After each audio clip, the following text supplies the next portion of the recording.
فیض حمید کے 40,000 دہشت گردوں کے لانے کے باوجود آج بھی ہماری پوزیشن پہلے کے نسبت کافی مضبوط۔ آزادانہ الیکشن ہو، الیکشن کمیشن آزاد ہو، وہ فیصلے کر سکے، لیکن اگر سچ مچ الیکشن ہوا تو عوامی نیشنل پارٹی جیتے گی۔ اور ہم پہلے بھی حکومت کر چکے ہیں، ہم انگریز کے وقت میں بھی حکومت کر چکے ہیں۔ بدقسمتی سے ہمارے ہاں تو سیاست پہلے کے نسبت زیادہ مسائل میں گری ہوئی ہے، اور سیاستدان یا سیاست کو جو عزت یا عروج ہونی چاہیے تھی وہ اس طریقے سے یہاں پہ موجود نہیں ہے۔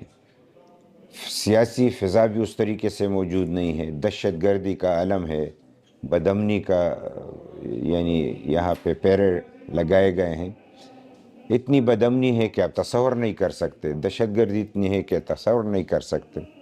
آپریشن بھی ہے، مذاکرات بھی ہیں، صوبائی حکومت اونرشپ بھی نہیں لے رہی، مرکز کی طرف سے بھی اس طریقے سے یعنی پالیسی کی وضاحت نہیں ہے۔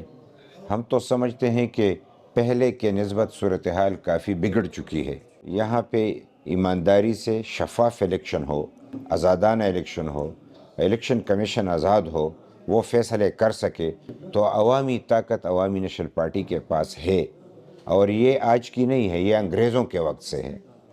جب ہمیں دیوار سے لگانے کی کوشش کی جاتی ہے تو وہ یہی طریقہ ہوتا ہے کہ انجینئرڈ الیکشن ہوتے ہیں، اور جو عوامی قوت رکھتی ہے اس کو یعنی دبایا جاتا ہے، اور اپنی مرضی کے لوگ لے آتے ہیں، اور جب اپنے مرضی کے لوگ لے آتے ہیں اور ان سے نہیں بنتی تو پھر ان کو یعنی کنارے سے لگانا وہ ان کے لیے مشکل پڑ جاتا ہے۔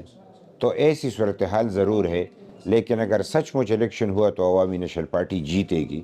اور ہم پہلے بھی حکومت کر چکے ہیں، ہم انگریز کے وقت میں بھی حکومت کر چکے ہیں۔ یہاں پہ دہشت گردی انتہا کو تھی تو بھی ہم نے حکومت کی، سب کے سامنے ہے کہ ہم نے حکومت کیسے کی، ہم نے حالات کو کیسے سنبھالا، ہم نے امن قائم کرنے میں کیا جتن کیے، اور مذاکرات کیے تو بھی کامیاب رہے، آپریشن کیا تو بھی کامیاب رہا۔